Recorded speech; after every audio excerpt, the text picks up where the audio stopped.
Oiê, tudo bem? Ajeitando aqui enquanto o pessoal vai chegando. Ajeitando a cabeleira. E aí, como que vocês estão?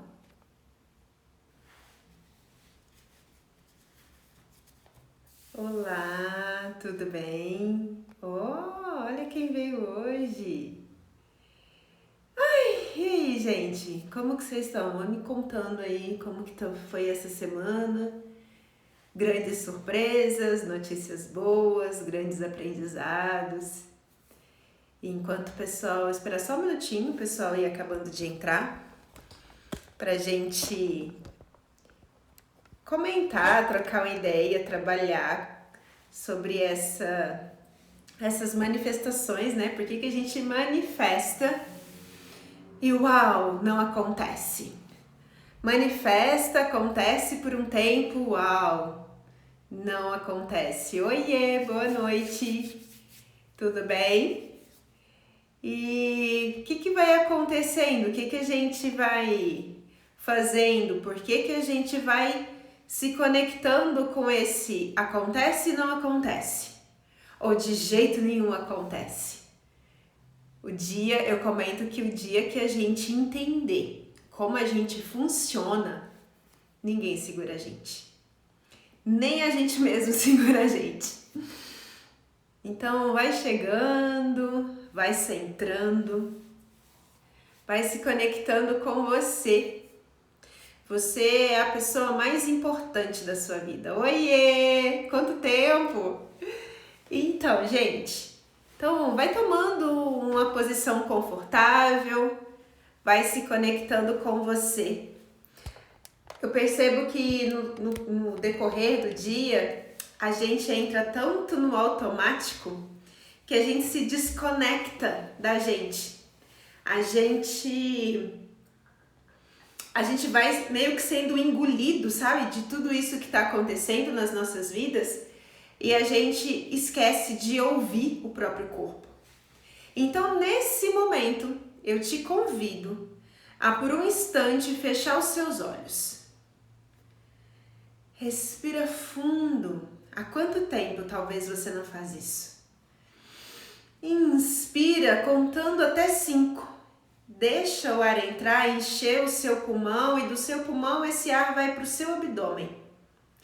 E se você conseguir também, imagina esse ar chegando no topo da sua cabeça. Esse ar, ele vai se conectando com todo o seu ser. Vai deixando ele entrar em você. E solta, expira, se for o caso, sopra, contando até 5 também. Então, inspira, contando até 5. Expira, contando até 5 e sente. Como que está seu corpo? Talvez você está com uma tensão na nuca. Talvez essa tensão ela se espalha pelo seu ombro. Talvez o que você tenha é um incômodo, que está lá no coração assim, você não sabe direito o que é, talvez uma ansiedade, uma angústia, uma frustração, um medo. O que seu corpo está te contando? Talvez é o seu sistema digestório que começa a meio que queimar, a formigar. Talvez são suas pernas que você vai sentindo de um modo diferente. Talvez suas mãos vão gelando. Vai só sentindo o seu corpo. Talvez você fale, uau, eu nem sabia que eu sentia tudo isso. Vai respirando e vai sentindo tudo isso. Vai respirando e vai deixando o seu corpo falar com você. Inspira em 5 tempos, expira em 5 tempos, 5 segundos. E vai falando, oi corpo, eu tô te vendo. E só sente, à medida que você for sentindo, for identificando o que você tá sentindo, vai abrindo os olhos, vai trazendo presença pro agora. quem não chegou enquanto a gente estava fazendo esse exercício, o que eu estava convidando todo mundo era para se conectar, respirar fundo e se conectar com o corpo. O nosso corpo, ele traz muitas informações pra gente, às vezes a gente não escuta, a gente não sente. O que seu corpo tá falando pra você?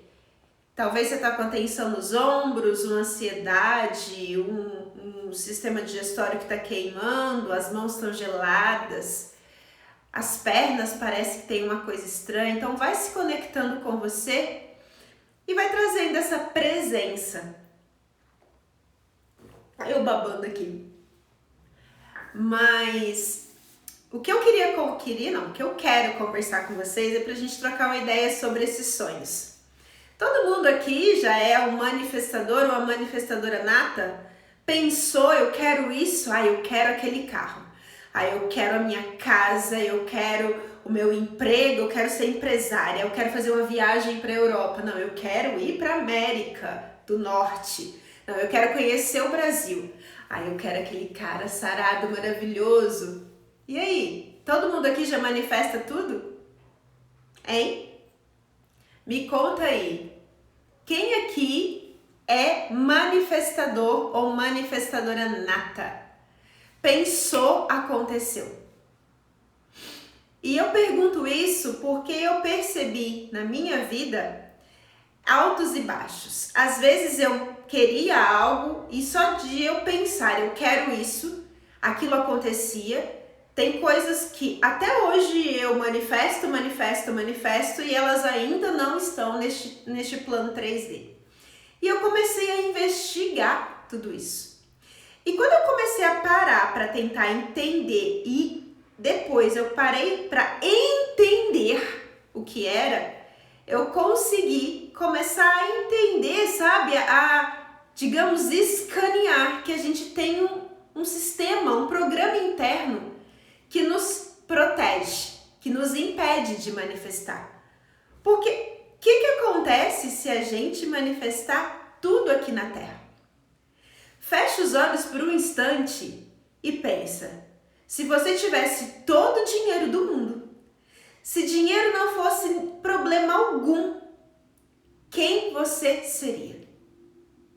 Como seria a sua vida? O que você faria? Se você tivesse todo o dinheiro do mundo e além de todo o dinheiro do mundo, todo o tempo do mundo, o que você faria? Quem você seria? Olha essa pessoa que está na sua frente, como ela é. Ela se parece com você hoje ou ela é muito diferente de você hoje? Você já tinha visto essa sua versão?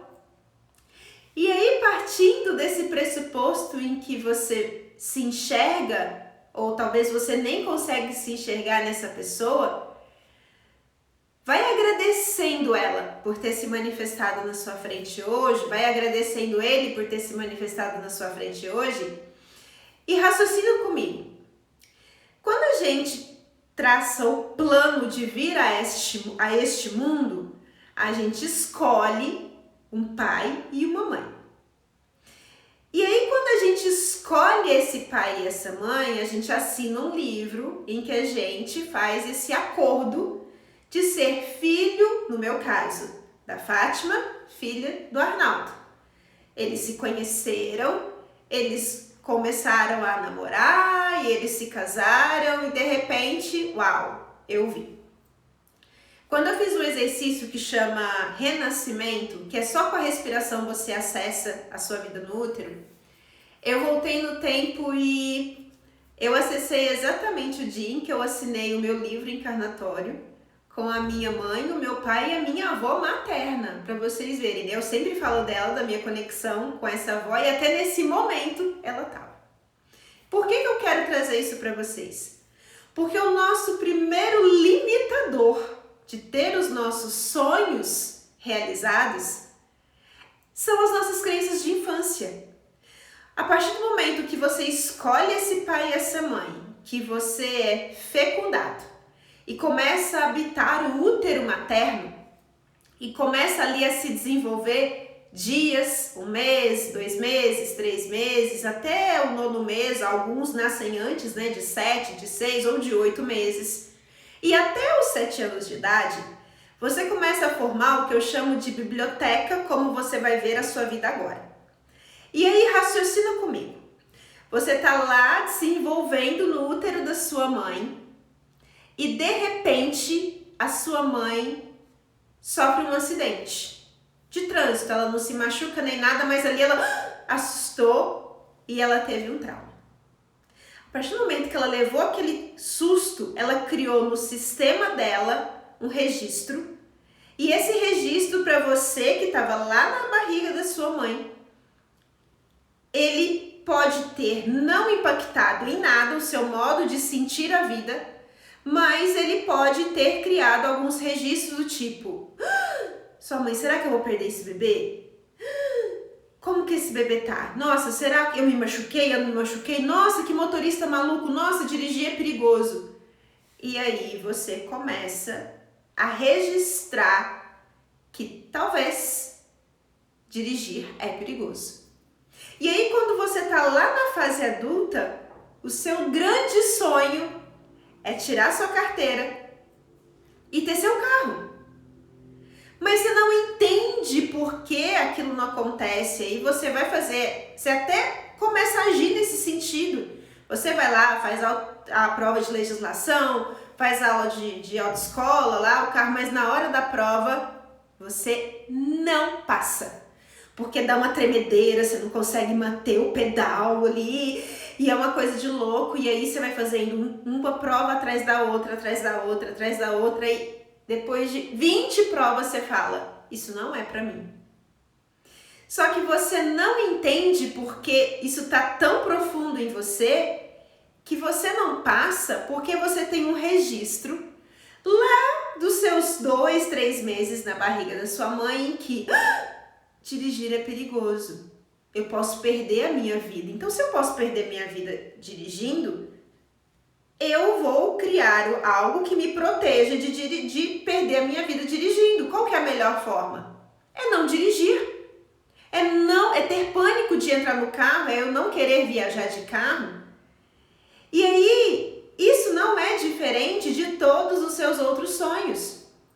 Porque talvez quando você tem lá 1 ano de vida, tá sua mãe com você no colo, discutindo com seu pai, e eles se separam. E aí no meio, presenciando tudo aquilo, você começa a gerar um registro. Nossa, ter um parceiro faz a minha mãe sofrer. Até porque até os 2 anos, a criança ela tem muito uma sensação de que ela é uma extensão da mãe. Então tudo que dói na mãe, dói no filho ou na filha. E aí, se essa mãe começa a criar registros de que ela sente, né, que aquele marido não dá atenção, que aquele pai não é legal, aquela criança começa a tomar aquilo para ela. E na visão da constelação, ainda tem mais um detalhe de que a hora que ela toma as dores da mãe, ela sai do lugar de filha e muitas das vezes essa filha, esse filho, ela ocupa na vida o lugar do marido da mãe. E aí ela não se abre para a vida. Ela não consegue receber o parceiro primeiro porque ela já é marido ou esposo, é mulher ou marido dessa mãe. E ela também tem um sistema de crença de que ter um parceiro é algo perigoso. Quando eu tinha alguns meses de vida, minha mãe foi atropelada. Tirei sim carteira de motorista, mas tenho muito pânico de dirigir. Esse exemplo não foi à toa, a gente começa a ler o campo e alguém trouxe essa informação para você. Então, pega essa informação e agora, o que você faz com isso? Como que você pode transmutar esse trauma? Porque tá muito claro isso. Faz sentido para você que, você tirou carteira, mas você continua com pânico, muito provavelmente porque a sua mãe ficou com medo de perder a vida e você lá dentro, né, quando você tinha alguns meses de vida, você em algum nível leu aquilo como perigoso e fala: eu quero sobreviver. Nosso sistema ele foi feito para manter a gente vivo. E para manter a gente vivo, ele faz qualquer coisa, ainda que pra gente isso não faça sentido. ainda que pra gente isso não seja legal. E aí, voltando no exemplo desses pais que se separam quando eu tenho meses de vida, eu quero ter um parceiro. Você sabe, eu tinha esquecido por completo do acidente que você sofreu, mas faz total sentido. E aí também, né? Meus pais se separaram quando eu tinha 6 meses. Não consigo confiar nos homens. Muito provavelmente porque a sua mãe tem a crença de que os homens não são confiáveis. E aí você, para herdar, para honrar, para pertencer, se a minha mãe não confia nos homens, por que eu vou confiar? E talvez a sua mãe nem tenha essa crença, mas vendo tudo daquele lugar de um bebê que tem o seu próprio modo de ver a vida, interpretar a vida, e vendo aquela mãe às vezes chorar pelos cantos, vendo aquela situação toda, você criou o seu sistema. Eu não quero me relacionar com ninguém, porque eu não quero passar pelo que minha mãe passou. E aí, se eu não quero passar pelo que minha mãe passou, eu não vou me relacionar. Ou eu sempre arrumo um cara que nunca está disponível. E o estar disponível não significa necessariamente você ser a outra do relacionamento. Você pode encontrar um cara que é casado com a mãe. Você pode encontrar um cara que não consegue, por mais que ele não tenha esse relacionamento oculto com a mãe, ele não consegue estar disponível para a vida, porque ele talvez tenha o mesmo sistema de crenças que você. Porque ele viu a mãe passar por aquilo, ele viu o pai passar por aquilo. E aí a gente não entende porque a gente manifesta a alma gêmea e ela não chega. A gente não entende porque a gente manifesta um cara legal e aí quando ele chega, a gente não se sente boa o suficiente para ser parceira dele. O que vão pensar se eu, imagina, eu que não me valorizo, não me acho linda, maravilhosa, encontro um cara rico, maravilhoso que tem um carro de 800 mil reais, por exemplo. Vão falar que eu tô com cara porque eu sou interesseira? De onde vem essa crença? E aí o cara tá te olhando por quem você é, mas você não consegue perceber isso. Vamos olhar lá a sua criança? Como que a sua criança aprendeu a ver a vida? Qual foi a biblioteca que ela criou para ver a vida? Qual foi o filtro que ela ganhou? Quais são as lentes, os óculos que ela usa? Muito provavelmente ela tem crenças de que ela não é boa o suficiente. Que ela não merece um cara assim. Por quê? Porque são situações que talvez a gente, enquanto adulto, nem se lembre que a nossa criança registrou.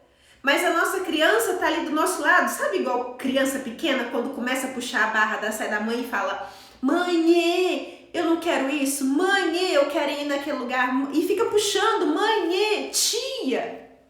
É a nossa criança com a gente. E ela não quer ver a gente feliz, pelo contrário. A nossa criança, ela quer nos proteger. Porque ela não quer, já foi sofrido demais para ela passar por tudo aquilo. E ela vai falar: eu vou deixar a minha versão adulta passar por isso? Não vou. Eu vou trazer para ela sempre mais do mesmo. Porque assim ela tá sempre protegida. Esse mais do mesmo não vai dar certo. Olha que mágico é isso. Faz sentido para vocês que a gente vê muito a vida hoje, se a gente está no automático, com a nossa visão da concepção até mais ou menos uns 7, 8 anos de idade, que é quando a gente, nesse período, a gente forma a nossa biblioteca da vida de hoje. Esse é o primeiro ponto para você começar a perceber quem era a sua criança. Como a sua criança aprendeu a ver um relacionamento amoroso, como a sua criança aprendeu a se conectar com um dirigir, com o trabalho, com os relacionamentos, com as pessoas, com a vida. Se a sua criança foi alguém que foi muito cobrada pelos pais, você muito provavelmente é alguém perfeccionista. Nada para você nunca tá bom, porque você sempre precisa mais.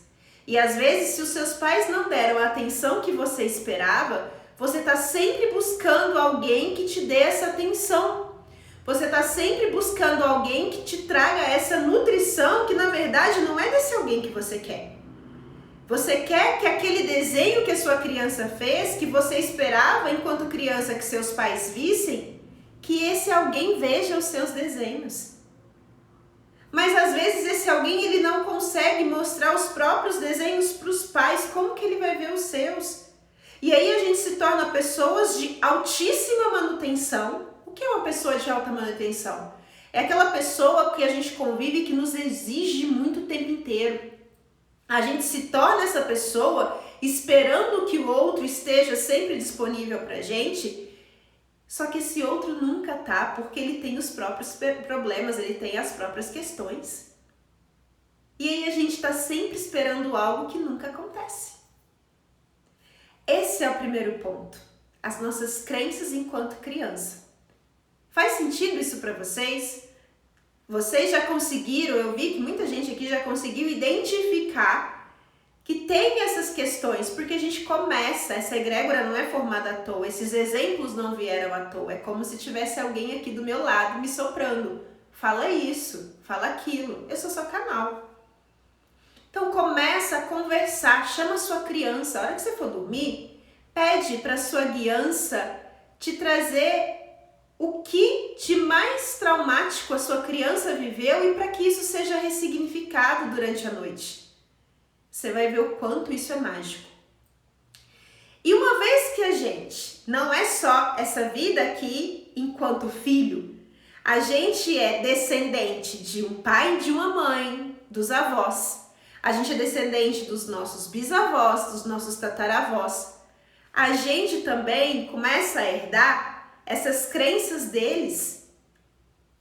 E é muito interessante porque muitas das crenças de escassez financeira estão conectadas com os nossos ancestrais. Porque vocês já pararam para viver que boa parte dos nossos ancestrais viveram guerra?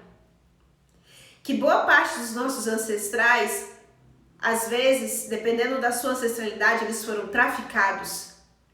Boa parte dos seus ancestrais tiveram que imigrar de um país para o outro porque onde eles estavam não tinha mais o que fazer, a guerra tinha acabado com aquele local, ou ele tinha que fugir para trazer um sustento para a família. Boa parte dos nossos ancestrais viveram as pestes negra, bubônica. Alguns viveram o Holocausto, outros viveram outras pragas. E tudo isso foi trazendo para eles um quê? O quê? Um medo de prosperar na vida. E se eu prosperar na vida, alguém vai vir e vai me tirar tudo. A guerra vem e vai me tirar tudo. Aqui eu não posso ser feliz, eu preciso ir embora daqui para eu conseguir construir a minha família. Muitas das nossas crenças vêm dessas situações. Por quê? Porque a gente recebe tudo isso por meio do nosso DNA. Se a gente é metade do pai, metade da mãe, os nossos pais são metade dos pais, ou seja, nós somos 25% dos nossos avós, avô materno, avó materna, avô paterno, avó paterna. Somos 12,5% de cada parte dos nossos bisavós. E daí vai, então a gente tem uma porcentagem de cada ancestral que veio antes da gente. E todos esses ancestrais juntos formam quem nós somos. E aí eu quero prosperar na vida, mas eu tenho um ancestral que foi descendente de escravo, ou foi o próprio escravo, ele foi tirado à força da terra dele e trazido para o Brasil. Ou se ele não foi tirado à força e trazido para o Brasil, ele era daqui e ele não pôde ter liberdade de continuar sendo quem ele era, ele foi feito escravo, como é o caso dos índios. E aí eu penso, quem sou eu para ter muito? Porque quanto mais eu tiver, quanto mais liberdade eu tenho, quanto mais guerreira eu sou, mais eu me destaco, menos liberdade eu tenho. E se eu tiver muito dinheiro, traduzindo isso para a língua de hoje, menos liberdade eu tenho. Porque eu tenho esse registro de quanto mais eu me destaco, quanto mais eu tenho, vai vir alguém para tirar. Então, se vai vir alguém para me tirar isso, qual que é a melhor forma de eu me proteger de não perder nada? Não tenho. E aí você não entende porque você faz, manifesta e as coisas não acontecem. Ou então quando acontece, vem um dinheirinho aqui e aí você fica, uau, que legal! Esse dinheiro agora vai me dar um suspiro. Aí acontece alguma coisa ali, alguém fica doente, você bate o carro, acontece algo inesperado, que todo aquele dinheiro que você ganhou a mais precisa ser investido naquilo, porque você tem um patamar. É como se o seu sistema de crenças entendesse que para você sobreviver basta R$1.000. Se você ganha ou faz 1.200, aqueles 200, eles estão em dissonância e você deixa de se sentir protegida, você deixa de pertencer aos seus ancestrais, então você precisa mandar aquilo embora. Como que eu mando isso embora? Criando situações desafiadoras, para que eu fique livre. O que o nosso sistema quer é ficar livre disso. Porque quando eu fico livre disso, eu não me destaco. E tem um ditado que é a mais potente ilustração disso. Prego que se destaca, martelada nele. Quem aqui quer ser um prego que se destaca se a gente for considerar as nossas crenças ancestrais? E a gente tem muitas. E aí eu fico aqui. Ai, Santo Antônio, me traz alguém maravilhoso. Se você não me trouxer, eu vou te colocar na geladeira de cabeça para baixo. Eu vou tirar o menino Jesus de você e você vai ficar aí de castigo. Ai, meu Deus, deixa eu arrumar aquele emprego. Aí você arruma emprego, aí você começa a subir nesse emprego, aí você fica, isso não é pra mim. Será que eu vou dar conta? Ai, meu Deus, não. Aí você começa a ter um frio na barriga e de repente você arruma uma gastrite. Da gastrite evolui para úlcera, que evolui até para as coisas mais sérias, porque você não se sente merecedora daquilo. Por quê? Porque quem veio antes de você já passou por situações que foram tão traumáticas que o sistema deles registrou. Bem, isso é perigoso. Santo Antônio é crença de casamento. E quantos aqui não tem essas crenças? Muita gente tem essas crenças. Tadinho do Santo Antônio. Pega a imagem dele e coloca lá na geladeira, no congelador. Quem nunca? Teve uma época que eu aprendi uma simpatia do dia 13 de junho, que era colocar a faca na bananeira. E aí, no dia seguinte, você fazia isso depois da meia-noite, de 12 para 13 de junho, e antes do dia clarear, você vai lá e tira a faca da bananeira. Minha mãe aprendeu essa simpatia, passou pra gente, mas ela aprendeu e sabe, aquela coisa que vai passando. Eu fiz isso acho que 2 anos consecutivos, e aí você fica lá. Não, aí a seiva da bananeira, ela fica grudada na lâmina, e tem que ser uma faca que você nunca usou. Aí você fica lá decifrando os nomes, as letras dos nomes do seu futuro pretendente. E se a gente simplesmente olhasse para as nossas crenças para resolver tudo isso? Para a gente poder se conhecer. Conhece essa crença, né? Então, eu já fiz isso acho que 2 anos, de sair de casa à noite, no frio de junho, e ir lá, olhar para um lado, olhar para o outro, morrendo de medo de ser assaltada, mas o desespero do Santo Antônio era maior do que tudo. Então, vamos fazer a simpatia. E antes do dia amanhecer, lá, meio dormindo também, vai lá, se enrola na coberta e vai lá para tirar a faca. Tadinha da bananeira. Quantas bananeiras já não foram stalkeadas por causa de simpatias assim? Sendo que a gente pode entender qual é o sistema de crenças. Hoje, fazendo uma aula, olha que interessante, eu tenho dependendo da situação, eu não tinha entendido ainda como que acontecia, mas tem situações que eu tenho uma dor de cabeça que ela sempre é localizada do meu lado direito, nessa região. E eu já tinha acessado que ela era uma dor de cabeça de um acidente que eu tive em Atlântida. Tinha acessado isso. Então, a questão do trauma do acidente já estava resolvido, só que de vez em quando ela retorna. E aí, hoje, fazendo uma aula no curso de PNL, Eu percebi quando ela trouxe esse exercício de se conectar com o corpo para entender o que você estava sentindo. Eu percebi que aquela dor de cabeça estava ali, que a minha sensação é: você não deve ir para frente. Fique onde você está, que é muito mais seguro. E aí, essa dor de cabeça, ela vinha para que eu não concentrasse na aula. E se eu não concentrando na aula, eu não presto atenção, eu não registro, eu não registrando, eu não trago aquela mudança. Se eu não trago a mudança, eu continuo do jeito que eu tô.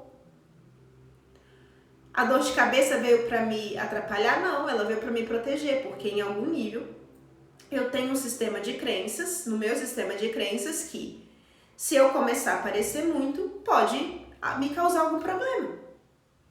Porque algum ancestral meu se destacou e teve problemas. E aí, para me proteger, quanto mais escondido eu ficar, melhor. E às vezes eu quero que toda essa sabedoria que me é passada e que eu passo para vocês chegue para o maior número de pessoas, mas ao mesmo tempo que eu tô aqui conversando com vocês e levando isso, existe um sistema interno meu que trabalha contra isso porque ele não quer que eu apareça para eu me proteger. Porque talvez algum ancestral meu africano guerreiro se destacou e foi preso. E esse é o sistema do passado, mas que atua ainda no meu presente. Quantas vezes a gente manifesta, mas a gente tem esses sistemas nossos internos contrários para nos machucar? Não, para nos proteger. E aí isso leva ao terceiro tipo de crenças que impedem as suas manifestações. São as nossas crenças sociais e históricas. As crenças históricas, elas acabam se confundindo ou se misturando com as nossas crenças ancestrais. Porque quem viveu a recessão, por exemplo, se a gente tem algum ancestral que viveu a recessão, lá a queda da Bolsa de Valores de Nova York, por exemplo, se eu não me engano, 1929, 1930, se viveu a Primeira Guerra Mundial, 1919, a Segunda Guerra Mundial, 1939 a 45, a gente tem um sistema em que eu preciso acumular porque eu não sei o dia de amanhã. Só que aí eu vou viver com o mínimo. Se eu só posso viver com o mínimo e eu preciso guardar, tudo que eu faço, eu como pensando que precisa sobrar, porque eu não sei se eu tenho um almoço, mas não tenho uma janta. Eu não posso guardar dinheiro porque na verdade eu preciso guardar dinheiro, eu não posso investir porque eu muito provavelmente não vou ter dinheiro para pagar algo. Então, a gente tem um sistema de sobrevivência muito latente. Esses fatos históricos, eles nos marcam profundamente porque eles marcaram os nossos ancestrais. E aí eu moro numa cidade tipo São Paulo que tem uma crença de que é um local próspero, em se plantando tudo dá. Mas, por exemplo, se eu nasci no Nordeste, existe uma crença histórica e social de que o Nordeste é um lugar que é maravilhoso, mas não é onde eu faço dinheiro. E aí eu posso ter muitas possibilidades lá, naquela terra maravilhosa, mas eu acredito que eu só posso ser rico, feliz e próspero se eu vier para São Paulo, se eu vier para o sul do Brasil. Eu deixo de viver perto da minha família porque eu vou cada vez mais alimentando essa crença de que aqui não é um lugar para ser rico. É lindo, mas eu não posso ser rico. E olha como isso é crença e é contraditório, porque aí o que acontece? Vem um investidor lá de Portugal, vem um investidor da França, da Inglaterra, olha aquele paraíso todo, constrói um resort e ganha rios de dinheiro.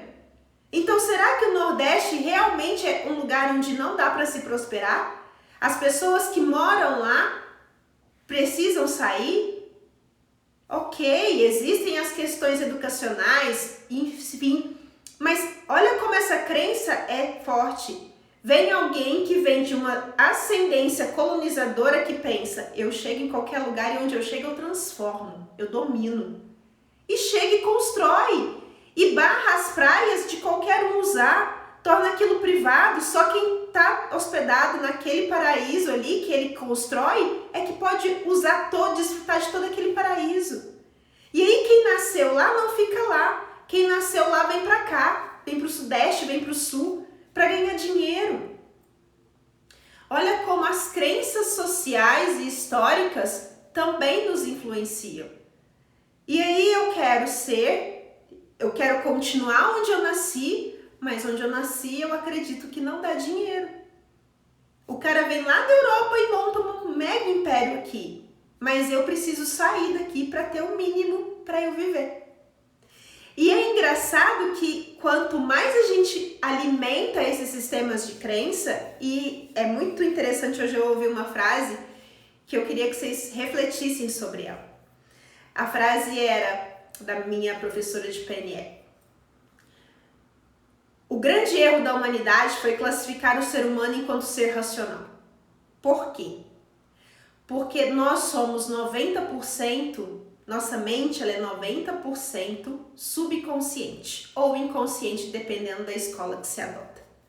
Ou seja, independente de subconsciente e inconsciente, só 10% da nossa mente é consciente, é o que a gente tem conhecimento de forma clara. O que nos move não é o que a gente tem conhecimento de forma clara, é o que a gente não sabe que nos move. É o nosso sentir. Então a gente não é racional. A gente é extremamente emocional. E são justamente essas emoções que alimentam as crenças. São essas emoções que determinam que ou a gente se torne um manifestador nato, ou a gente manifeste tudo o que quer e não acontece. Então, comece a refletir o quão racional você é. Você é esses 10% da sua mente ou você é muito mais esses 90% da sua mente? Que te guia como um piloto automático. Justamente porque você não tem conhecimento dela. Você tem conhecimento de 10% do seu cérebro e acha que ele comanda 90%. E aí os 90% vai caladinho lá e fala: ai, ela tá manifestando dinheiro? Mas se ela tiver dinheiro, ela vai ser morta. Não! Ai, ela tá manifestando um parceiro? Mas se ela manifestar um parceiro, talvez ela arrume alguém que não seja fiel, que não seja do jeito que ela quer. Não! E a gente entra em processos de depressão e não entende por quê. A gente acha que a vida não faz sentido e não entende por quê. Mas o mais mágico é que a gente pode atualizar esses registros. Porque se a gente não atualiza esses registros, a gente continua trazendo mais do mesmo. E aí, quando a gente atualiza esses registros, a grande questão é: eu vou ignorar tudo que a minha criança viveu, eu vou ignorar tudo que os meus ancestrais viveram, eu vou ignorar todas as situações históricas e sociais que foram vividas antes de mim, que me influenciam? Não. Você vai pegar tudo aquilo que te fortalece e vai potencializar. E ao mesmo tempo você vai entender tudo aquilo que te limita e falar: esse registro é velho, eu quero trocar por um novo. A nossa mente, ela é algo parecido com o sistema de um computador. E enquanto o sistema de um computador, enquanto um celular, por exemplo, você baixa um aplicativo. Hoje eu tô vendo que tá todo mundo conversando em algo que chama WhatsApp. Aí você vai lá no seu banco de dados, no seu aplicativo, que é tipo uma lojinha, WhatsApp. Seu celular vai baixar para ele esse programa WhatsApp. E aí você vai começar a usar este programa porque você quer estar atualizado como todo mundo. Não, agora todo mundo tem um programa que chama Instagram. Você vai lá e digita, baixa ele e começa a usar. É assim que a gente faz nas sessões de terapia, no dia a dia, com todas as técnicas que você tem. Você baixa programas e esses programas, eles vêm para falar isso daqui, que é o medo de ser rico, que é o medo de ter um relacionamento, que é o medo de ter o emprego que eu quero, que é o medo de dirigir. Isso não me serve mais. Quais os recursos que eu posso trazer para que eu me permita ter tudo isso? E aí você substitui. E a hora que você substitui, você se abre para que aquilo chegue na sua vida. Porque quando você pensa naquilo, não tem mais um incômodo. Feche os olhos um instante e se você pudesse agora manifestar a casa dos seus sonhos, com essa manifestação. Vai trazendo essa casa dos seus sonhos para você. Vai buscando olhar como ela é, a cor, tem planta, não tem, as janelas, as portas. Vai se conectando com toda essa casa. Deixa ela nascer para você. Deixa ela se revelar. Vai pintando as paredes, vai se conectando com tudo. Quantos cômodos? Tem piscina, não tem piscina? Tem quadra, não tem quadra? Tem garagem, não tem? É de 2 pisos, de 3, é de só um piso. Vai se conectando com essa casa. E perceba se você está do lado de fora, como se você estivesse na rua olhando essa casa, ou se você está caminhando dentro dessa casa. Porque se você está do lado de fora olhando essa casa, talvez você precise olhar por que você não consegue estar dentro dela. Se ela é a sua casa, nada mais natural que você esteja dentro dela, ainda que ela não esteja habitada. Se fosse uma obra hoje, no aqui no agora no 3D, quando você fosse visitar essa obra, você não ia entrar, olhar, passear pelos cômodos, começar a imaginar como é aquilo ali pronto? Por que na sua manifestação você não está dentro dela? E a gente não entende por que as coisas não acontecem. E essa foi uma grande chave que me virou, que quando eu manifestava um parceiro para minha vida, era muito engraçado que quando eu olhava, eu via eu com aquele parceiro. Geralmente, 99,999% das vezes que eu fazia essa manifestação, eu não era a pessoa que estava de frente para esse parceiro. Eu era o terceiro olhando aquela cena de fora. Mas se a manifestação é minha, por que eu não sou a pessoa que está de frente para outra? Se a manifestação é minha, por que eu não sou a pessoa que segura o volante? Se a manifestação é minha, por que eu não estou dentro da casa? Por que eu não sou a empresária? Por que eu não estou dentro do avião, embarcando com o cartão de viagem na mão e o passaporte para minha viagem internacional para o Egito? Comecem a perceber essas pequenas questões em que a gente manifesta, mas a gente não está dentro da nossa manifestação. E por que eu trago isso para você? Porque a quarta questão, depois das crenças da criança, das crenças dos ancestrais e das crenças históricos sociais, é esse sentir. A gente geralmente fala, eu quero, e aí, às vezes eu quero, só que quando eu me coloco no quero, eu não consigo me ver dentro daquela manifestação. Ou se eu me vejo, é como se eu não me conectasse, não me causa emoção. E muitas pessoas, além de não causar emoção, causam desconforto, como se aquilo não é pra mim. Aquele cara lindo, maravilhoso, gato, riquíssimo que eu conheci, não é pra mim. Vão achar que eu sou interesseira. Por quê? Porque você não pode sentir que aquilo tudo é seu. Começa a trazer esse sentir para sua vida. Não existe manifestação sem sentimento. A manifestação, ela começa no pensamento, quando eu estruturo o que eu quero. Mas ela continua quando eu sinto que aquilo já é meu. Eu quero um cara maravilhoso na minha vida. Ai, mas ele é assim, assim, assado. Mas eu não me sinto com esse cara. Eu não me vejo naquele lugar. Eu tô de fora olhando aquela minha versão. E mesmo de fora, eu não me conecto com aquela cena. Aquilo parece que não é pra mim. Comece a rever o seu sentir. Porque lembre-se, não existe manifestação sem sentir. O poder da manifestação é a emoção que você traz para aquilo. E aí, olhando só meu rascunhozinho aqui das coisas que eu não queria deixar de falar para vocês, o último ponto é que de todas essas 4 formas de manifestar, né, de todas essas 4 questões que nos impedem de manifestar: as nossas crenças de infância, as nossas crenças ancestrais, as crenças históricos sociais e as crenças de falta de emoção ao manifestar. Muitas das vezes a gente consegue manifestar, só que hoje a gente manifesta e amanhã não. Aí hoje eu manifesto e amanhã não.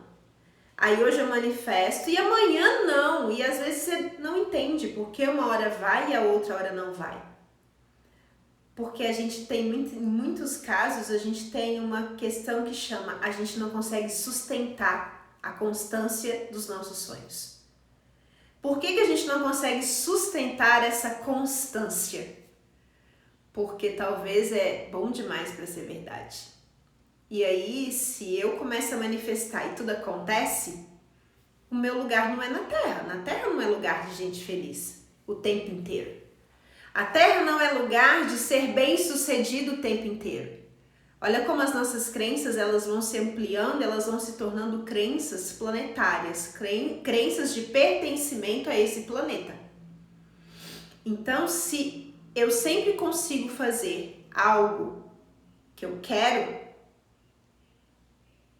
eu estou desconectada desse lugar. Aqui não é o meu lugar, mas eu quero ficar nesse lugar, então é melhor uma hora eu conseguir, outra hora não.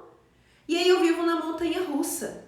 Uma hora eu tenho, outra hora eu não tenho, porque assim eu sou igual a todo mundo. Porque a gente tem um medo imenso de deixar de pertencer. Deixar de pertencer à família, aos amigos, aos relacionamentos, à comunidade onde a gente vive, ao planeta Terra. O que acontece se eu for diferente, se eu crescer muito e os meus amigos de infância ou os meus irmãos não crescerem como eu? Aí eu vou ficar sozinho. E se eu ficar sozinho, não é legal. Então eu prefiro não crescer, eu prefiro não ter constância. Eu prefiro não ser aquele prego que se destaca. E eu abro mão. Eu abro mão para estar igual a todo mundo. Quem é você para não se destacar? Quem é você para não ser justamente aquela pessoa diferente, que se destaca, que mostra para o outro que é possível, que ele também pode? Porque quando a gente começa a mudar a gente mostra para o outro que ele também pode. Não é uma questão de que eu posso e você não, pelo contrário. Quando o outro olha para mim e fala: e ele conseguiu, ele vai falar: eu também posso. E é tão interessante isso que tem um experimento que chama os 100 macacos, 101 macacos, não sei se já ouviram falar. Foi um experimento em que, em uma ilha, não lembro onde, existiam uns macacos e eles, de algum modo, eles começaram a aprender a quebrar coco. E aí os pesquisadores perceberam que do outro lado do planeta Terra, praticamente ao mesmo tempo, sem qualquer comunicação, outros macacos começaram a fazer a mesma coisa, começaram a ter o mesmo conhecimento. E aí qual foi a conclusão deles? A gente se comunica enquanto sistema. Então quando eu mudo, quando eu transformo a minha vida, quando eu me transformo, eu emito para o outro o sinal de que para ele também é possível. Eu emito para o outro a permissão de que se eu consigo, ele também consegue. Se é permitido para mim, também é permitido para ele, para você. E quem é você para não receber todo esse conhecimento e começar a espalhar isso tudo para o seu sistema? Por isso que tudo é sistêmico. Por isso que a constelação faz tanto sentido e tantas outras técnicas fazem tanto sentido. Então, eu termino a live de hoje com essa reflexão, com esse exercício para vocês fazerem. Quem é você para não ter tudo que você sonha? Quem é você para não manifestar tudo? E comece a enxergar e a sentir, traz para o seu corpo. Quando você deseja muito dirigir, ter aquele carro, quando você se sente com a mão no volante, no seu corpo, qual o sentimento, qual a sensação que te dá? É de euforia ou é de medo? Por que aquele medo? Medo do quê? O que eu posso fazer para que esse medo se transmute e vire coragem? Comece a conversar com você. Porque às vezes a terapia é algo de, eu realmente vou fazer uma terapia. Mas às vezes a terapia é você começar a ouvir você. E a gente tá sempre no automático, a gente esquece de ter presença, a gente esquece de se ouvir. Só o fato de ter presença já é fantástico. Então comecem por ter presença. Façam terapia. E eu não tô falando pra vocês fazerem terapia comigo, não. Façam terapia com quem vocês quiserem. Com quem vocês sentirem, mas façam. A gente tá do jeito que a gente tá hoje porque a gente não tem educação emocional. E aí estão as Olimpíadas aí para provar aquela, se eu não me engano, ela até me achará. Aquela atleta norte-americana que ela parou e disse: eu preciso cuidar do meu mental. E olha que ela é uma potência. E aí você fala: uau, um atleta dos Estados Unidos que não tem acompanhamento emocional? Uma atleta dos Estados Unidos que não soube lidar com toda a potência que ela tem. O que adianta? E aí você vê outros exemplos no esporte de pessoas que são potência, mas não sabem lidar com a vitória, com a perda, com a derrota, com os acontecimentos do dia a dia. A gente é 90% emoção, 10% razão. A gente é mesmo um ser racional? Traz presença para tudo isso, traz esse sentir e comece a conectar e ouvir o seu corpo, o que o seu corpo realmente está te falando. Porque ele está te impedindo de manifestar tudo que você quer. É a sua criança que está te segurando? São seus ancestrais? São as crenças históricas? É a sua incapacidade de sentir naquele sonho que você se manifesta? Você consegue se ver no meio de tudo isso? Isso tudo é para você? Você merece tudo isso? Fica a reflexão, boa noite, gratidão imensa pela presença de vocês, é sempre um prazer. Espalhem isso, espalhem educação emocional. Quando um muda, todo mundo muda. E eu acho que o planeta Terra merece a nossa melhor versão. E para o planeta Terra ter a melhor versão dele, a gente precisa escolher ser a nossa melhor versão. Porque você ainda não se tornou a sua. Beijo grande, boa noite, curte, compartilha e manda para o maior número de pessoas que vocês puderem. Vamos nos transformar e vamos transformar o mundo. A vida é agora. E por que você não é a sua melhor versão agora? Tchau, tchau.